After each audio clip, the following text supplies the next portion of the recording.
bekalan 62 di bawah kepala mana? Di bawah kepala pendaftaran negara 060200 rekod pendaftaran penduduk. Saya ingin sentuh isu orang tanpa kewarganegaraan. Terdapat dua jenis orang yang tanpa kewarganegaraan yang diwawakan ada sekurang-kurangnya 200,000 kanak-kanak yang telah dilahirkan di Malaysia tidak ada kewarganegaraan, dan kita ingin tahu apakah rancangan kerajaan. Dan satu kategori lagi ialah orang-orang yang jelas telah menduduki di Malaysia dan mereka telah berkali-kali memohon, dan kita ingin dapat penjelasan berapa angkanya, dan kerajaan sebelum pilihan raya telah berjanji untuk menyelesaikan semua isu yang tanpa IC ini dalam 5 tahun. Saya ingin dapat penjelasan sama ada itu on track atau tidak. Kedua, dalam tajuk di bawah kepala pendaftaran pertubuhan 08000, di mana saya ingin dapati apakah status permohonan Sibuk bangunnya. Sibuk. Okey, sedikit saja. Tentang itu kewarganegaraan, saya mau mendapatkan pandangan dari Batu. Di Sarawak, Long Singut, SINGGUT, Long Singut Balai. Ada satu kampung, kebanyakan penduduk di kampung sana tidak ada IC ataupun tidak dapat mendapat kewarganegaraan dari KTN. Lebih kurang 100 orang di kampung sana tidak ada IC biru. Jadi saya faham. masalah dia ialah mereka ini ibu bapa kebanyakan mereka itu keturunan daripada Indonesia. Jadi apakah rancangan kerajaan untuk membantu anak-anak keturunan daripada ini supaya mereka boleh mendapat warganegaraan Malaysia? Kalau tidak, mereka ini semacam dikurungkan di Malaysia kerana mereka tidak boleh pergi ke luar negara, tidak dapat melanjutkan pelajaran mereka. Okey, saya faham, dan saya serah kepada menteri untuk jawab tentang status ketiga warganegaraan ni. Saya teruskan dengan pendaftaran pertubuhan. Saya ingin dapat tahu apakah status permohonan pendaftaran Pakatan Rakyat pada Mac 3, 2013, yang amat berhormat Perdana Menteri ulas bahawa jangan percaya kepada manifesto Pakatan Rakyat kerana Pakatan Rakyat tidak sanggup untuk mendaftar jadi satu pertubuhan yang bersatu. Saya tidak tahu sama ada pihak KDN tidak pernah memaklum kepada Perdana Menteri bahawa sebenarnya Pakatan Rakyat telah memohon untuk didaftarkan sekurang-kurangnya 3 tahun yang lalu. Dan kita ingin tahu status perluasan. Kemudian saya ingin move on to satu perkara lain, iaitu isu imigrasi pekerja asing. Seperti rakan-rakan saya, kita banyak kali telah menunjukkan keprihatinan dengan pembanjiran pekerja asing ini. Saya ingin tahu apakah status pemutihan kita, di mana 2011 dikatakan oleh Menteri Dalam Negeri waktu itu ada sekurang-kurangnya ada 2.3 juta telah berdaftar, dan kalau menurut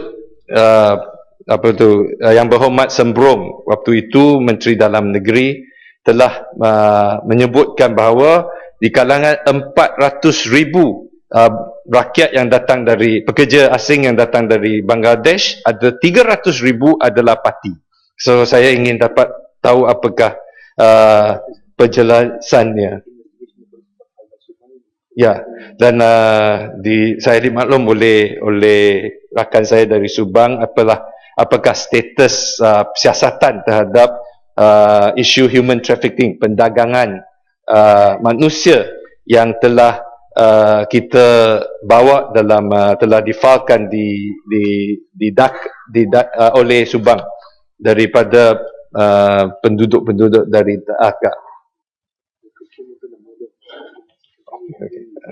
Okey, seterusnya saya juga ingin bangkitkan isu di bawah isu PDRM dalam tajuk 020000 di mana di bawah isu senjata api. Tadi kita dengar security firm ini yang telah melibat salah seorang pegawai dia yang telah terlibat dalam perompakan dan sebanyak 2,000 pekerjanya digantung. Saya tidak mau bawa isu aspek itu, tetapi saya ingin tahu berapa syarikat keselamatan ini telah dibagi lesen untuk memiliki senjata api dan berapa unit senjata api kita telah isu. Sebab kalau syarikat ini yang jaga bank-bank ini sebanyak 2,000 pegawai keselamatan, dia seolah-olah satu batalion, 3 batalion yang besar. It's a small private army yang kita ada. Itu satu syarikat. Saya tidak tahu berapa lagi syarikat. Saya dimaklum oleh IGP, kami dimaklum oleh IGP bahawa Abu Sayyaf hanya 300 orang yang bersenjata saja. Tetapi kita ada syarikat firma swasta yang mempunyai pegawai yang bersenjata seramai 2,000. Itu saya tak penjelasan sikit, Datuk Mursi. Adakah Batu mahu mencadangkan supaya dihadkan jumlah kaki tangan yang bersenjata ini kepada satu jumlah yang boleh dikawal dan tidak menjadi suatu small army seperti yang disebutkan tadi? Ya, saya amat prihatin dan juga kita ingin tahu apa kriteria dan sama ada warga asing dibenarkan untuk memegang senjata api, sama ada terutamanya dalam premis-premis yang sensitif. Saya sangat harapkan cadangkan supaya sektor bank dan juga keselamatan yang agak sensitif ini dikembalikan supaya bank menjadi majikan, bukan kita swastakan kepada firma security yang swasta. Kemudian saya juga dibawa tajuk siasatan jenayah 020300. Satu pengakuan bersumpah telah dikemukakan oleh bekas Ketua CID Datuk Mat Zain yang telah mendakwa beberapa perkara yang sangat serius, termasuk perisikan terhadap keselamatan negara kita. Dan mengikut Datuk Mat Zain, satu pengakuan bersumpah itu, SD itu, di bawah Seksyen 107 bracket 3A sehingga C, di bawah di bawah Kanun Tata Cara Jenayah adalah sama status dengan laporan polis. Bermaksudnya polis ada kewajipan untuk siasat kandungan dalam SD ini. Dan lagi pun saya juga dapati bahawa ada beberapa kumpulan aktivis telah buat laporan polis. Saya ingin tahu sama ada polis berniat untuk melakukan siasatan. Terima kasih Wabi Batu. Wabi Batu bangkitkan tadi tentang akuan bersumpah Mat Zain. Kalau kita teliti beberapa laporan media, terutamanya media sosial, antara tuduhan utama Mat Zain Ibrahim ini, bekas pergerakan polis yang buat pengusi, ialah soal pertemuan beliau dengan mantan Perdana Menteri yang menyatakan terdapat ejen CIA yang bekerja di pejabat peguam negara. Dan menurut sumber media Malaysian Insider misalnya, terus menyatakan bahawa Yang Berhormat Menteri Dalam Negeri sendiri telah dibawa berbincang dengan mantan Perdana Menteri mengenai tingkah laku peguam negara ini. Setuju tidak Yang Berhormat Batu kalau kita minta penjelasan yang tegas dan terus terang daripada kementerian, sebab maklumat yang kita terima ialah ada seorang bernama Ken Cole, warga negara Amerika yang beroperasi, yang menjadi regional director berbekalan di Hong Kong, yang telah menasihati peguam negara selama 2 tahun. Apakah ini watak yang sebenar? Dan kita minta penjelasan dan pendedahan terus terang daripada Kementerian Dalam Negeri. Masa ramai yang bangun. Batu. Sinapang. Terima kasih Tuan Speaker. Dan Batu, bolehkah Batu bertanya kepada Menteri, Timbalan Menteri Dalam Negeri, mengapakah beliau memberi amaran kepada rakyat Malaysia bahawa rakyat Malaysia sepatutnya tidak menyoal berkenaan dengan perjanjian Malaysia tahun 1963 dan juga perkara 18 dan 20 perkara. Terima kasih. Okey, ini keluar daripada topik, tetapi tak apa, masukkan dalam supaya menteri jawab. Saya nak kembalikan kepada isu perisikan ini, juga dibawa Bukan tajam bangun ya, Man. nanti sebentar. 020400 ini, di mana saya juga ingin dapat penjelasan daripada pihak kementerian sama ada kita buat satu dengan izin sweeping supaya peralatan perisikan kita tidak telah diguna pakai oleh pihak kuasa-kuasa besar untuk mengintip terhadap pemimpin-pemimpin negara kita. Itu satu perkara yang sangat serius kerana ia mengancam kedaulatan negara.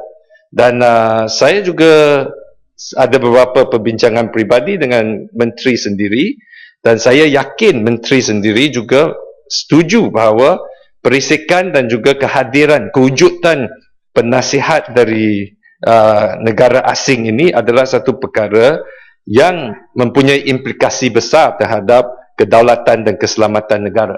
Bukit bertanya. Terima kasih Batu.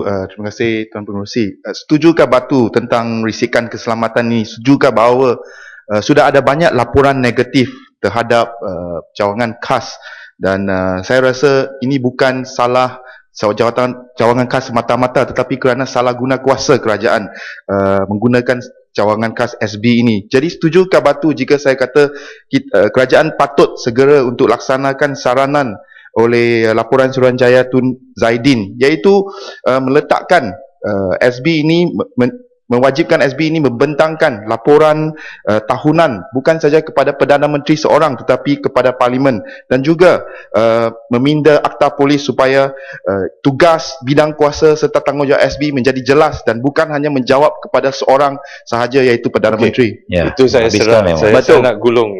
Batu, boleh celah? Boleh? Okey. Terima kasih. Terima kasih. Batu ada sentuh pasal perisikan dan kedaulatan negara. Jadi saya nak Batu tahu tak, awal tahun ini kita dikejutkan dengan penceroboh Perdana Kiram Bilhad Datu. Sungguhnya saya percaya satu titik hitam bagi sejarah keselamatan negara.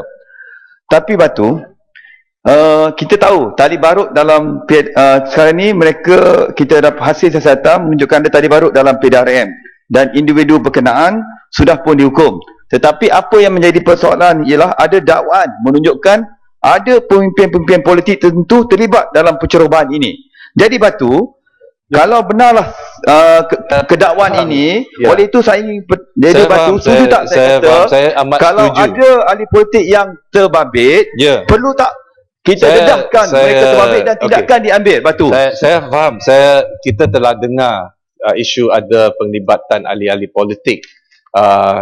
Seolah-olahnya ahli-ahli politik pembangkang terlibat menjadi dalang kepada ini. Saya juga amat prihatin kerana kalau perkara ini sangat serius, kita sepatutnya ambil tindakan tegas terhadap sesiapa pun.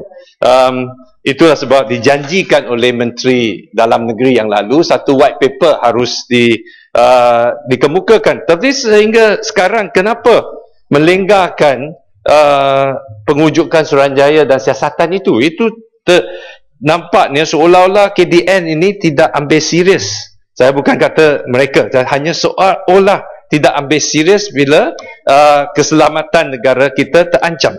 Akhir sekali saya ingin gulung dan beberapa perkara yang saya nak tanya. Pertama sekali, apakah status siasatan terhadap pembunuhan Murugan, iaitu K. Murugan, maaf, ya, merupakan security aids, pembantu keselamatan untuk calon TAPA, iaitu Basanta Kumar.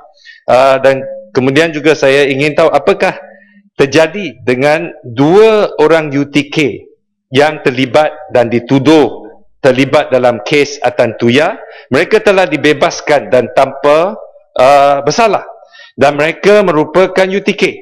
Saya ingin tahu sama ada mereka berhak untuk dipulih semula untuk bekerja dia sebagai UTK, kerana salah seorang daripada individu ini merupakan penduduk di kawasan Batu, dan saya ingin tahu sama ada mereka yang tidak bersalah ini dapat berhak untuk kembali berkhidmat sebagai pegawai keselamatan. Dengan itu saya ucapkan terima kasih. Terima Pedang Besar. Terima kasih Tuan Pengerusi kerana bagi peluang. Sebenarnya saya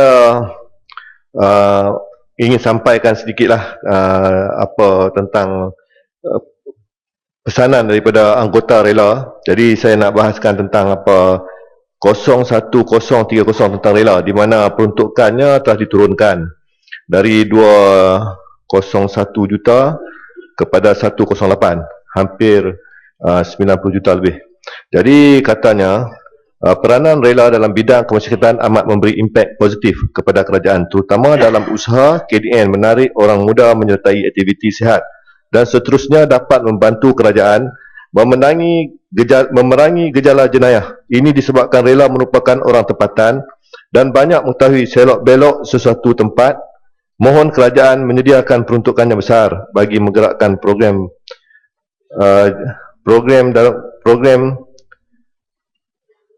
kemasyarakatan yang diyakini dapat memberi impak positif kepada kerajaan dalam usaha memerangi jenayah dan mencegah anak muda terlibat dalam jenayah.